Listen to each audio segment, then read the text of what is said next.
ఉన్నాయి. నువ్వు కంపలు ఎట్ట తెస్తావు? అటు బో. రెండు కనపడ్డా? ఒకటి కనిపించింది. రెండు ఉన్నాయి కాదు, సెల్లులు రెండు కనపడుతుంది. దాని వెనక ఆ దోసకాయ వెనకే కనపడదా? దానికి వీడియో పెడతావా? ఎస్. ఇప్పుడు మా అమ్మ వాయిస్ ఓవర్ ఇస్తుంది.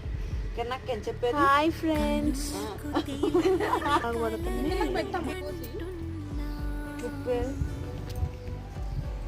ఏడబెట్టాలి తినాలి.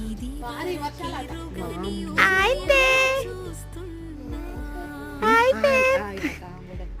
ఫ్రెండ్స్. సెల్లులు చూసి ఇది బాగానే కాకరకాయలు కోసినారా? తీసుకొస్తా.